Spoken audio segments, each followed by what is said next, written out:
Selamat datang di Sabar Talks, tempat di mana kisah hidup jadi pelajaran berharga. Kalau kamu suka cerita yang menyentuh hati, klik subscribe sekarang juga ya. Jangan lupa like videonya, dan tulis di komentar kamu nonton dari mana. Siapa tahu, ada teman satu kota di sini. Dan sekarang, mari kita mulai kisah hari ini. Dan untuk pertama kalinya, aku mulai berpikir, mungkin melawan adalah satu-satunya cara untuk bertahan. Malam itu, aku duduk di lantai kamar dengan punggung bersandar pada dinding. Suara jarum jam terdengar sangat jelas, seolah setiap detiknya adalah hitungan mundur menuju akhir dari segalanya. Fadli sudah menanamkan benih ide yang menakutkan itu ke kepalaku. Pergi bersama.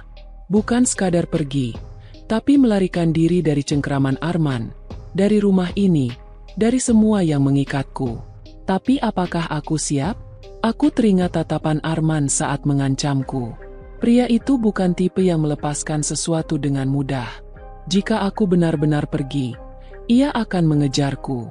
Dan Fadli, ia akan menjadi target pertama amarah ayahnya. Namun di sisi lain, bertahan berarti mati perlahan. Hidup sebagai istri kontrak tanpa suara, tanpa cinta, hanya menjadi boneka dalam rumah mewah yang rasanya seperti penjara. Ketukan pelan di pintu membuyarkan lamunanku. "Nisa, ini aku." Suara Fadli terdengar. Aku berdiri perlahan dan membuka pintu. Wajahnya tampak serius, seolah sudah siap menghadapi dunia. "Kita harus bicara," katanya. Aku membiarkannya masuk. Fadli duduk di tepi ranjang, sementara aku tetap berdiri di dekat pintu. Seperti ada jarak tak kasat mata yang masih kucoba pertahankan. "Kalau kita mau pergi, kita harus rencanakan dengan matang," ucapnya pelan. Aku menghela napas panjang. "Fadli, apa kamu benar-benar serius soal ini? Kamu tahu siapa ayahmu. Dia tidak akan diam." "Justru karena itu kita harus pergi," jawabnya cepat. "Kalau kita menunggu, dia akan menghancurkanmu. Dan aku tidak akan membiarkannya." Aku menatapnya, mencari keraguan di matanya. Tapi yang kutemukan hanyalah tekad yang begitu keras kepala. "Kemana kita akan pergi?" tanyaku lirih. "Keluar kota. Aku punya teman yang bisa membantu. Kita bisa sembunyi sementara. Setelah itu, kita cari cara memulai hidup baru." Jawabnya mantap. "Dan kamu pikir semua ini akan semudah itu?" tanyaku getir. Ia berdiri dan mendekat, menggenggam kedua tanganku. "Tidak akan mudah. Tapi aku lebih memilih hidup susah bersamamu daripada hidup nyaman tapi kehilanganmu." Air mataku mengalir tanpa bisa kutahan. Kata-kata itu membuat dinding pertahananku runtuh satu persatu. Keesokan paginya, aku melihat Arman di ruang makan. Ia mengenakan setelan kerja seperti biasa, menatap ponselnya tanpa peduli pada siapapun di sekitarnya. "Aku akan pulang larut." "Jangan menunggu," katanya singkat. Aku hanya mengangguk, menunduk agar ia tidak melihat wajahku yang dipenuhi kegelisahan. Begitu Arman pergi, Fadli menghampiriku. "Nanti malam kita mulai," bisiknya. Jantungku berdetak kencang. Malam ini, aku belum menyiapkan apa-apa. "Kita ambil sedikit barang saja. Yang penting-penting, jangan bawa terlalu banyak. Kita harus bergerak cepat," tambahnya. Aku mengangguk, meski tubuhku gemetar. Malam itu terasa berjalan sangat lambat. Setiap detik terasa seperti menunggu vonis. Aku berkemas seadanya. Beberapa baju, dokumen penting, sedikit uang tunai yang kusimpan di laci. Sekitar pukul 11 malam, aku mendengar ketukan di pintu. "Eli." Ia mengenakan jaket hitam, tas ransel di punggungnya. "Kita harus pergi sekarang," katanya pelan. Aku menatap kamar ini sekali lagi. Kamar yang menjadi penjaraku, yang sebentar lagi akan kutinggalkan. Kami berjalan di lorong dengan langkah hati-hati. Rumah terasa sunyi, hanya suara lantai kayu yang berderit di bawah kaki kami. Fadli menggenggam tanganku erat, seolah tak akan pernah melepaskannya lagi. Namun, saat kami sampai di dekat pintu belakang, suara berat menghentikan langkah kami. "Mau kemana kalian?" Suara itu membuat darahku membeku. Aku menoleh. Arman berdiri di ujung lorong, bersedekap dengan tatapan seperti singa yang baru saja menemukan mangsanya. Arman. Suaraku hampir tak keluar. Ia berjalan mendekat perlahan. Jadi ini rencanamu? Melarikan diri dengannya. Fadli maju setengah langkah, berdiri di depanku seperti tameng. Jangan salahkan dia. Ini semua idemu tentang pernikahan kontrak yang menjadikannya seperti ini. Arman menatap anaknya dengan sorot mata dingin. Kamu benar-benar sudah kehilangan akal sehatmu, Fadli. Aku sudah cukup lama dia melihatmu memperlakukan dia seperti barang. Sekarang cukup. Aku tidak akan membiarkanmu mengendalikannya lagi, balas Fadli keras. Aku memegang lengan Fadli, mencoba menenangkannya. Jangan. Ini tidak akan menyelesaikan apapun. Tutup mulutmu, Nisa. Arman menghardik, membuatku terlonjak. Kamu pikir kamu bisa menghancurkan nama baikku lalu pergi begitu saja? Kamu milikku sampai kontrak ini selesai. Ingat itu. Dia bukan milik siapapun. Fadli membalas lantang. Suasana semakin panas. Arman mendekat. Wajahnya hanya beberapa inci dari wajah Fadli. Kalau kamu berani membawanya pergi, kamu bukan lagi anakku. Kalau itu harga yang harus kubayar, biarlah. Fadli menjawab tanpa gentar. Aku menatap keduanya dengan air mata yang tak berhenti jatuh. Malam yang seharusnya menjadi pelarianku berubah menjadi mimpi buruk. Dan aku sadar, apapun yang kupilih malam ini, akan mengubah seluruh hidupku selamanya. Arman masih berdiri di sana, hanya beberapa langkah dari kami. Sorot matanya penuh amarah yang menakutkan. Fadli tetap di depanku, melindungi dengan tubuhnya seperti tameng. Suasana di lorong itu begitu mencekam. Udara seolah berhenti mengalir. Kalau kamu benar-benar pergi bersamanya, kamu tidak akan lagi menjadi anakku. Suara Arman terpecah, setengah marah, setengah menahan luka yang tak bisa ia sembunyikan. Aku sudah membuat pilihan, jawab Fadli lantang. Suaranya bergetar tapi mantap. Lebih baik aku kehilangan segalanya daripada melihat dia terus diperlakukan seperti ini. Aku menggenggam lengan Fadli, berbisik. Jangan, tolong, jangan lakukan ini. Tapi Arman mendekat, dan jarak mereka kini hanya tinggal satu langkah. Kamu pikir kamu laki-laki cukup berani untuk melawan ayahmu sendiri? Aku bukan lagi anak kecil yang bisa kau kendalikan seenaknya. Fadli membalas. Matanya menatap tajam, tak mau mengalah. Arman mendesis. Kamu memalukan. Tiba-tiba suara tamparan keras menggema. Arman menampar wajah Fadli dengan kekuatan penuh. Aku menjerit, berusaha menahan Arman, tapi ia menepis tanganku. Kalau kau pikir kau bisa melawan aku demi dia, kau bodoh. Arman berteriak. Fadli menoleh kembali ke arah ayahnya. Wajahnya memerah karena tamparan itu. Tapi ia tidak mundur. Mungkin memang bodoh. Tapi setidaknya aku berani melindungi orang yang aku cintai. Kalimat itu membuat tubuhku membeku. Arman melirik ke arahku. Sorot matanya seperti pisau. Jadi benar. Kamu jatuh cinta padanya. Aku membuka mulut untuk menjelaskan. Tapi tak ada suara yang keluar. Fadli menjawab lebih dulu. Ya. Aku mencintainya. Arman mengepalkan tangannya begitu kuat hingga buku-bukunya memutih. Keluar dari rumah ini. Sekarang juga. Aku akan pergi, kata Fadli mantap. Tapi dia ikut denganku. Aku menatap keduanya. Air mataku jatuh tanpa henti. Fadli, cukup. Tolong berhenti. Arman mengabaikanku. Kalau kau bawa dia pergi, Fadli, aku akan pastikan kalian tidak akan pernah merasa aman dimanapun. Kalian dengar aku. Lorong itu kini menjadi neraka. Tak ada jalan keluar. Fadli menarik tanganku. Kita harus pergi sekarang. Jangan coba-coba. Arman bergerak cepat. Berdiri di antara kami dan pintu belakang. Kalian tidak kemana-mana. Geser dari jalanku. Fadli menggeram. Langkahi mayatku dulu, jawab Arman. Aku berteriak. Berhenti, kalian berdua. Tapi suaraku seolah tak terdengar. Dalam satu gerakan cepat, Fadli mendorong Arman untuk membuka jalan. Arman terhuyung, lalu membalas dengan mendorong Fadli ke dinding. Suara tubuh menghantam kayu membuatku menjerit ketakutan. Aku tidak akan membiarkanmu menghancurkan nama baikku.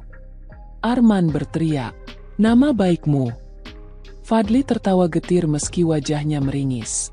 Nama baik yang kau bangun dengan memperlakukan orang seperti barang? Itu bukan nama baik. Ayah, itu penjara. Amarah Arman memuncak. Ia meraih kerah Fadli, menariknya hingga wajah mereka hanya berjarak beberapa inci. Kamu bukan anakku lagi. Fadli menepis tangannya dengan kasar. Kalau begitu, biarkan aku pergi. Aku melangkah maju, berdiri di antara mereka berdua. Cukup, kalian akan saling membunuh kalau terus begini. Arman menatapku tajam. Kau pikir kau akan selamat tanpa aku, Nisa? Dunia luar tidak akan memberimu apa yang kuberikan. Aku menelan ludah, mengumpulkan keberanian. Lebih baik aku hidup miskin di luar sana daripada terus terkurung di rumah ini. Arman menatapku seolah tak percaya aku bisa berkata seperti itu. Jadi kau benar-benar memilihnya daripada aku. Aku menggenggam tangan Fadli. Aku memilih kebebasan. Arman terdiam beberapa detik, lalu melangkah mundur. Pergilah, katanya datar. Tapi ingat, kalian tidak akan pernah bisa lari dari konsekuensi. Kalimat itu seperti mantra kutukan. Kami berlari keluar rumah malam itu. Angin malam menusuk kulitku, tapi rasanya seperti napas pertama setelah lama tenggelam. Fadli memegang tanganku erat, menarikku menuju mobil yang sudah ia parkir di ujung jalan kecil dekat rumah. Cepat masuk, katanya. Aku duduk di kursi penumpang. Napasku memburu. Fadli menyalakan mesin, lalu menginjak pedal gas. Saat mobil melaju meninggalkan gerbang besar rumah itu, aku menoleh ke belakang. Rumah yang selama ini menjadi penjaraku semakin kecil di kejauhan. Tapi di balik semua itu, aku tahu Arman sedang menatap kepergian kami, menyimpan dendam yang suatu hari akan meledak. Perjalanan itu sunyi. Hanya suara mesin mobil dan detak jantungku yang menggema di telinga. Fadli sesekali melirikku. Kamu baik-baik saja? Aku mengangguk pelan, meski air mataku masih mengalir. Kita sudah melewati batas, katanya lirih. Aku menatapnya, dan tidak ada jalan kembali. Ia meraih tanganku di antara persneling. Apapun yang terjadi setelah ini, kita hadapi bersama. Aku menggenggam tangannya erat. Untuk pertama kalinya, aku merasa bebas. Tapi kebebasan ini terasa seperti berada di tepi jurang. Karena di belakang kami, ada badai yang siap mengejar. Dan aku tahu, malam ini hanyalah awal dari neraka yang sebenarnya. Karena di belakang kami, ada badai yang siap mengejar.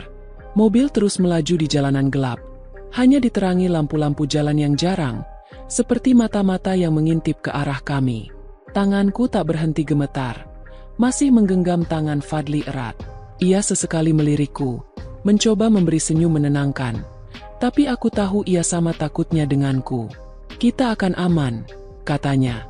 Suaranya terdengar mantap, meski aku tahu itu lebih seperti menenangkan dirinya sendiri daripada aku. Fadli, kau yakin ini jalan yang benar?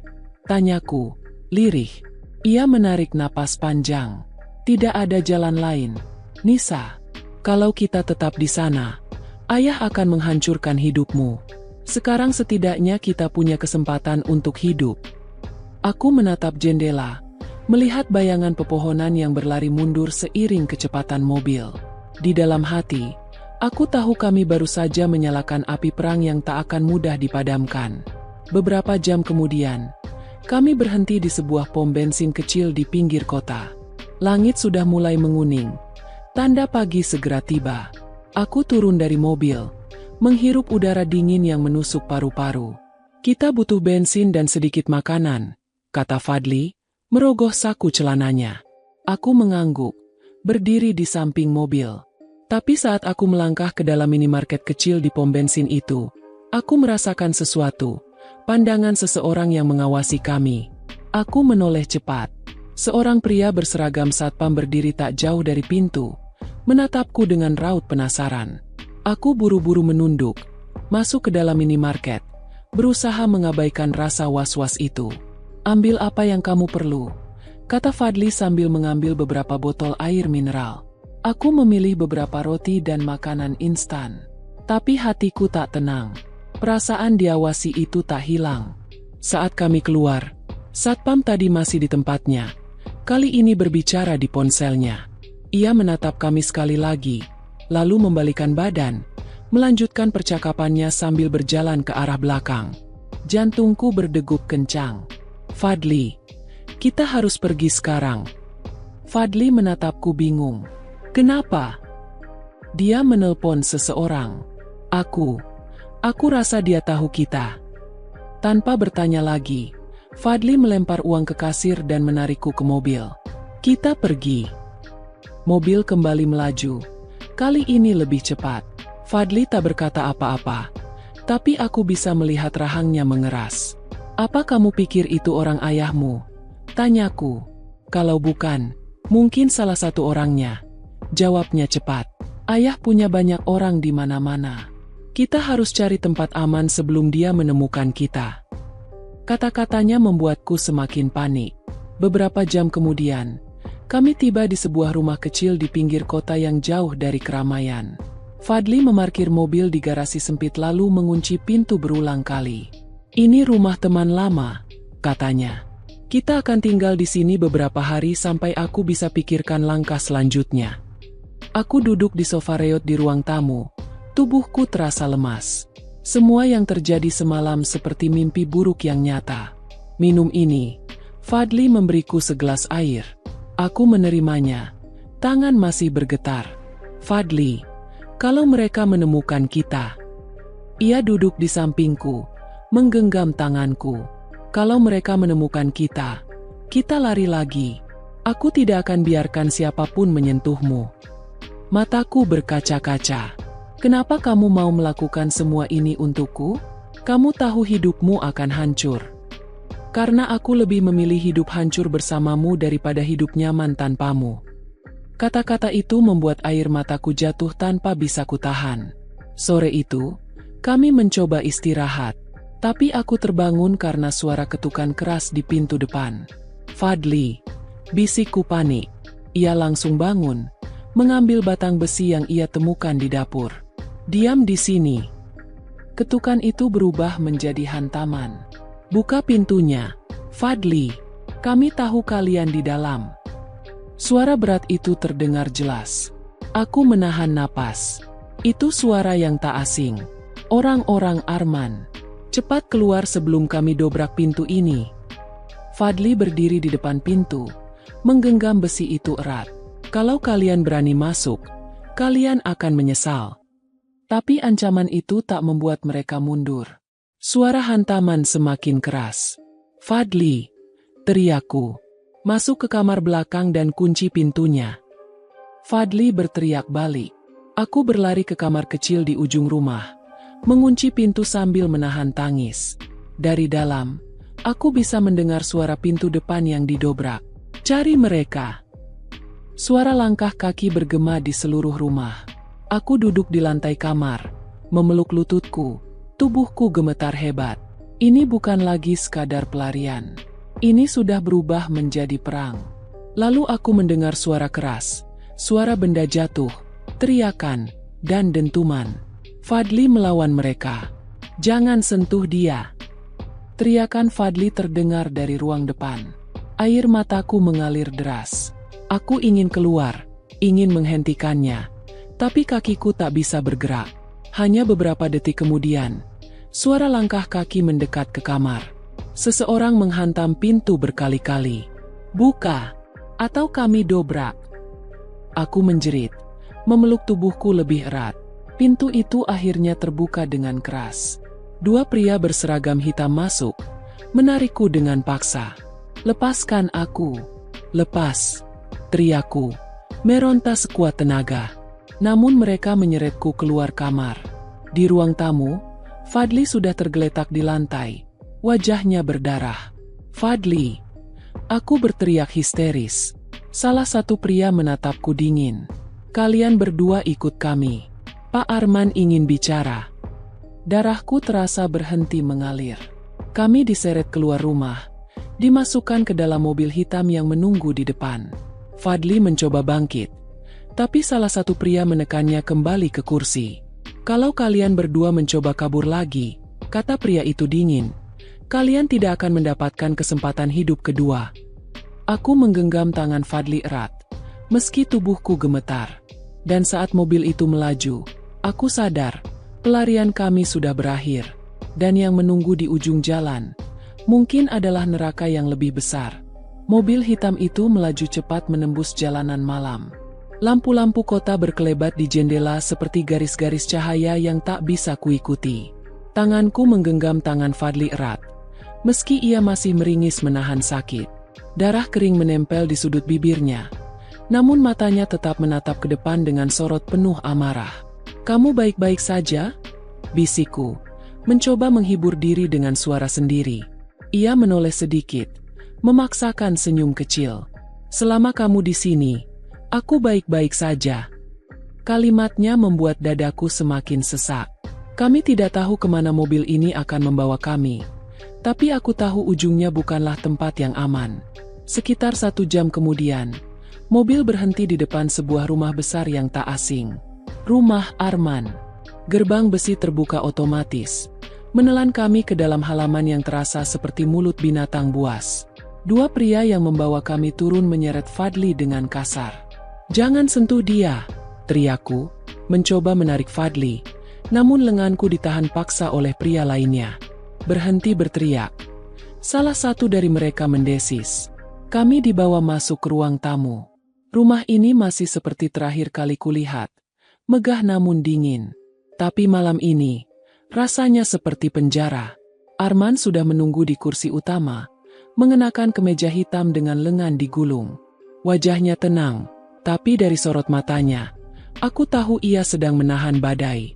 Lepaskan mereka, katanya pada anak buahnya. Para pria itu menurut, mendorong kami hingga jatuh di lantai sebelum meninggalkan ruangan. Pintu ditutup rapat, keheningan merayap. Hanya ada kami bertiga. Jadi ini yang kalian pilih? Suara Arman datar, tapi setiap katanya mengiris kulitku. Aku menunduk, tak sanggup menjawab. Diam. Arman mendesis. Setelah semua yang kulakukan untukmu, Nisa, aku memberimu rumah, keamanan, semua yang kau butuhkan. Dan sebagai balasannya, kau tidur dengan anakku sendiri. Air mataku jatuh, namun aku tak berani membantah. Fadli maju setengah langkah.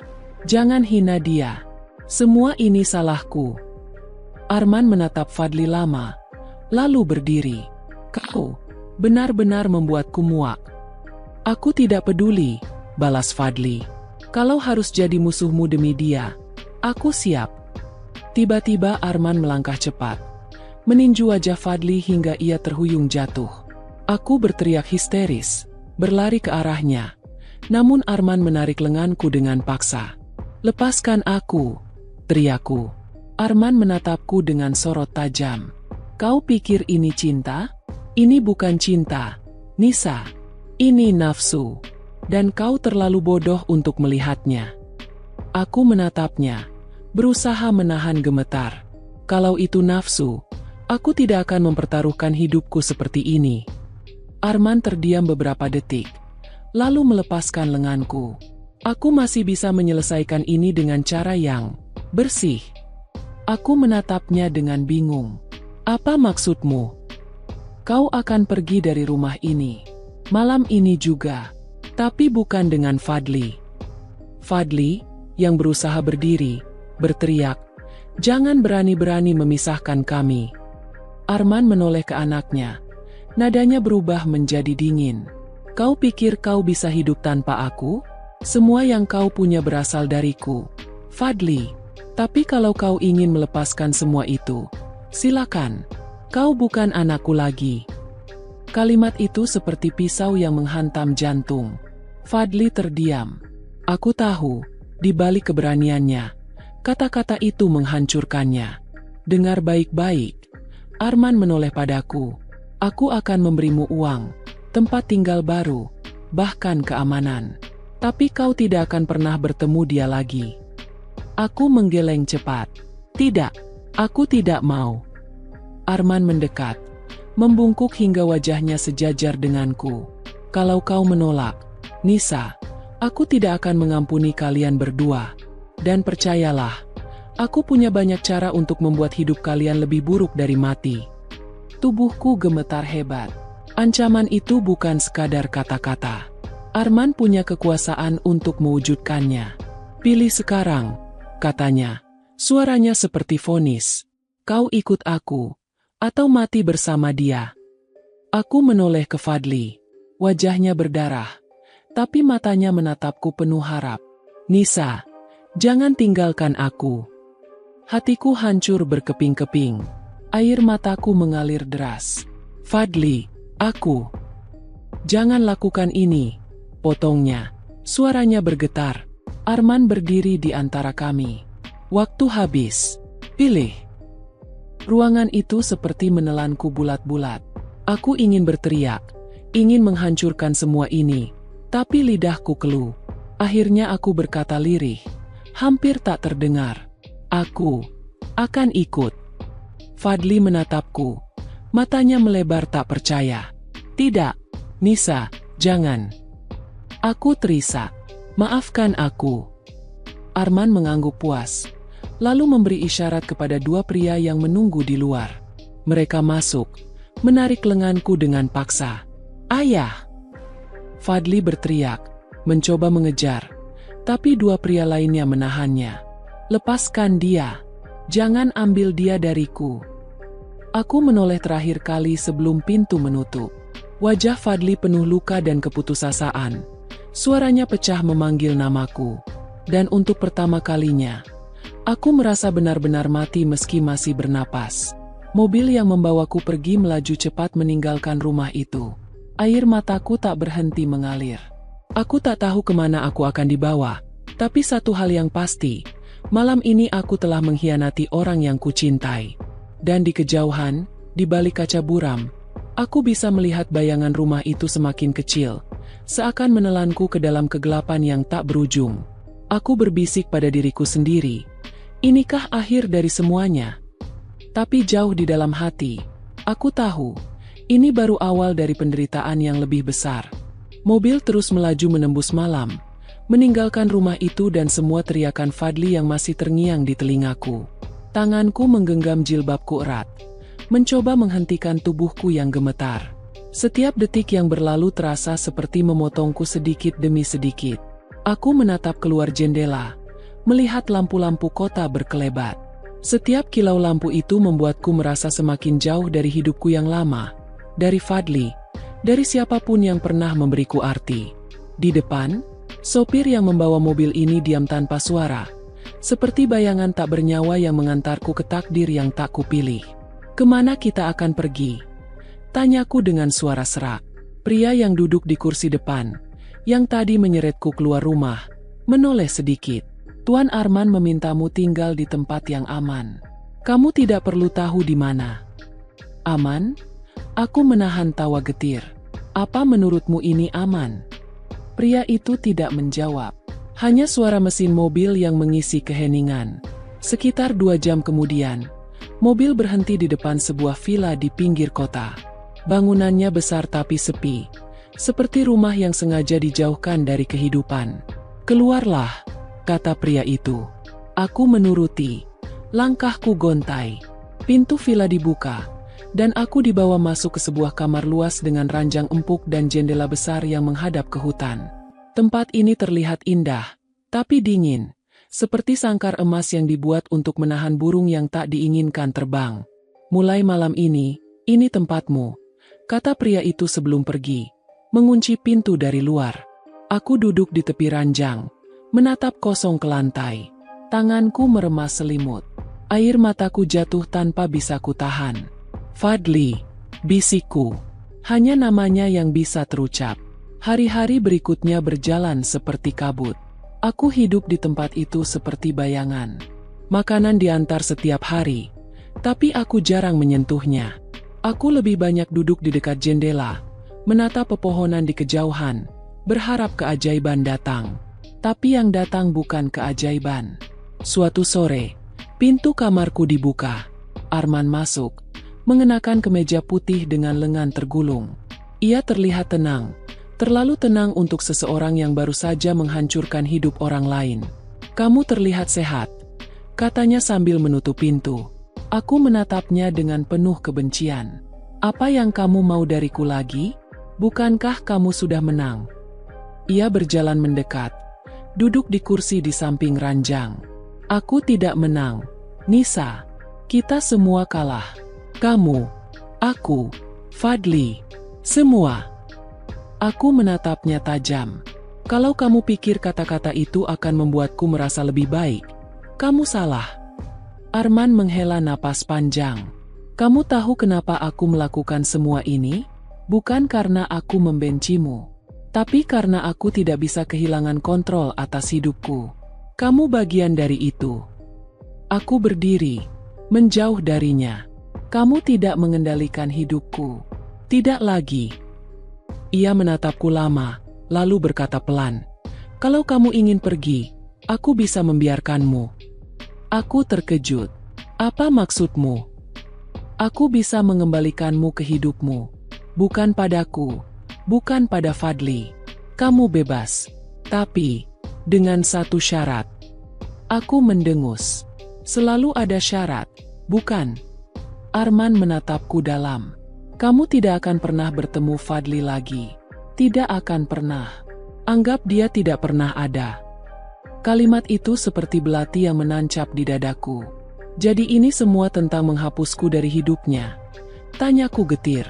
"Ini tentang menyelamatkan dia," jawabnya. "Kalau kamu tetap bersama dia, kalian berdua akan hancur. Aku tidak akan membiarkannya terjadi." Aku terdiam. Kata-katanya masuk akal, tapi juga terdengar seperti cara kejam untuk membenarkan segalanya. Malam itu aku tidak bisa tidur.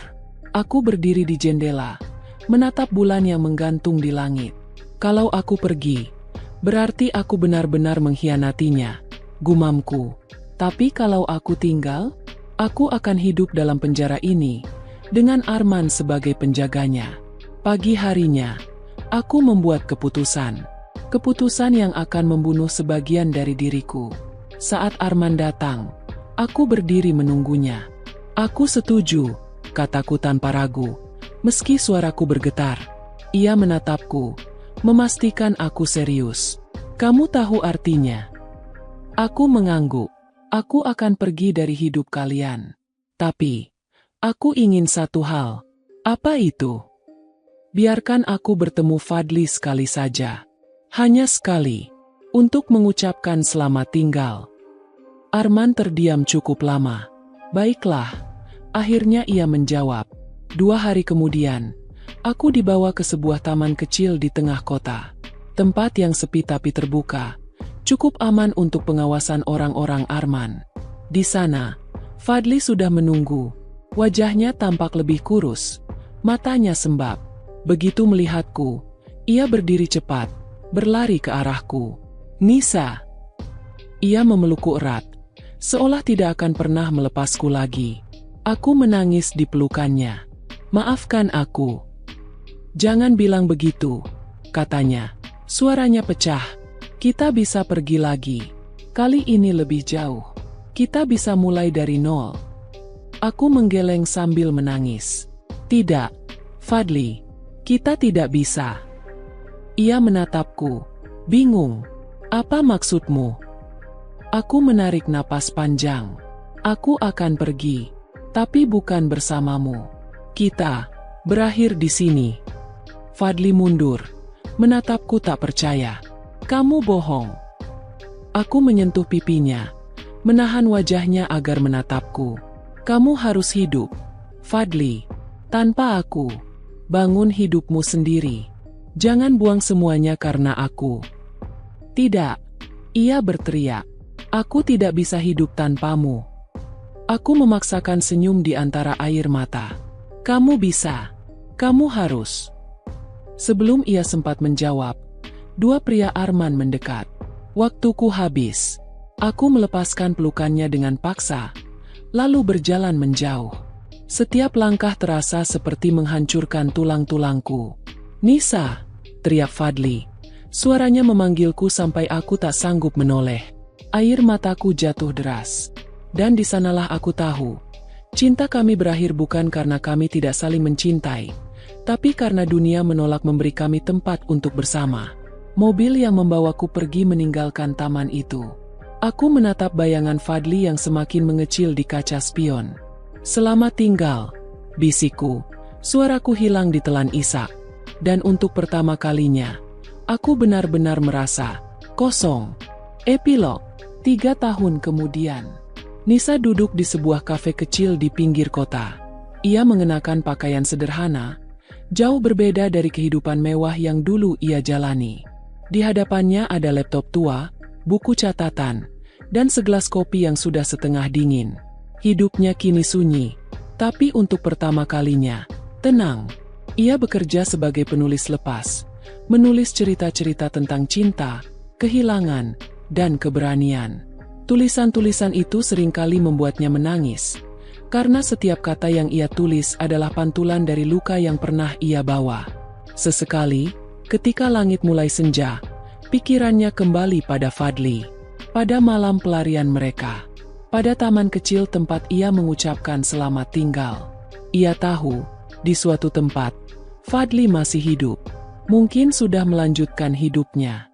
Mungkin sudah melupakannya. Dan itu baik-baik saja. Nisa menatap keluar jendela, melihat cahaya matahari sore yang hangat. Untuk pertama kalinya, ia tersenyum tanpa rasa takut. "Aku baik-baik saja, Fadli," bisiknya, seolah angin bisa mengantarkan pesannya kemanapun Fadli berada. "Dan aku harap, kamu juga." Langkah-langkah kecil ke kebebasan itu mengantarnya ke titik ini, bukan kehidupan yang ia impikan, tapi kehidupan yang akhirnya ia pilih sendiri. Dan bagi Nisa,